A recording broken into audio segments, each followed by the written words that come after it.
சைவமா அசைவமா இதுல எது நம்முடைய உடலுக்கு ஆரோக்கியமானது அப்படிங்கிற கேள்வி நம்ம நிறைய பேருக்கு இருக்கு. பொதுவா நம்முடைய தமிழர் மரபு அப்படிங்கிறது திணை வழிபட்ட மரபு. அதாவது குறிஞ்சி, முல்லை, மருதம், நெய்தல், பால். இதுல குறிஞ்சில இருக்கக்கூடிய மக்களுக்கு பிரதான உணவு என்ன அப்படின்னு பார்க்கும்போது திணை, மலை நெல் இது மாதிரியான உணவு இருந்திருக்கு. நெய்தல் இருக்கக்கூடிய நபர்களுக்கு மீன் மற்றும் மீன் சார்ந்த உணவு இருந்திருக்கு. இதுல இருந்து நம்ம என்ன புரிஞ்சுக்கலாம் அப்படின்னா, பொதுவா தமிழர்களுக்கு சைவம் உண்ணக்கூடிய பழக்கமும் இருந்திருக்கிறது, அசைவம் உண்ணக்கூடிய பழக்கமும் இருந்திருக்கிறது. அதனால சைவம் தான் உடலுக்கு நல்லது, அசைவம் தான் உடலுக்கு நல்லது அப்படிங்கிற எந்த பாகுபாடும் கிடையாது. சைவமா அசைவமான்னு பார்க்கும்போது அதை சமைக்கக்கூடிய முறை தான் எது நல்லது அப்படிங்கிறத முடிவு செய்யுது. எந்த விதமான மருந்துகளும் செலுத்தப்படாத ஒரு இறைச்சியை நம்ம இயற்கையான முறையில் சமைத்து எடுத்துக்கொள்கிறோம் அப்படின்னா அது உடலுக்கு சிறந்தது. அதே நேரத்துல ஒரு சைவ உணவா இருக்கு, ஆனா மருந்துகள் தெளிக்கப்பட்ட செயற்கையாக விளைந்த ஒரு அரிசியிலிருந்து சைவ உணவு செய்து எடுத்துக்கிறோம் அப்படின்னா அது உடலுக்கு தீமையானது.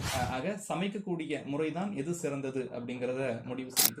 பொதுவா இயற்கை மருத்துவத்துல ஒரு நபருக்கு நோய் ஏற்படுகிறது அப்படின்னா அந்த நோய்வாய்ப்பட்ட காலத்துல மட்டும் சைவ உணவை எடுத்துக்க சொல்றோம். அது சைவ உணவு மட்டும் கிடையாது, சைவ உணவுல எளிமையாக செரிமானமாகக்கூடிய உணவா நம்ம எடுத்துக்கிறோம். காரணம் என்ன அப்படின்னா, எளிமையா செரிமானமாகக்கூடிய உணவு நம்முடைய உயிர் ஆற்றலை அதிகப்படுத்தும். அதனால எந்த உணவு எடுத்துக்கிட்டாலும் சரி அது நம்முடைய உடலுக்கு பொருந்தக்கூடியதா எடுத்துக்கிறது சிறப்பு.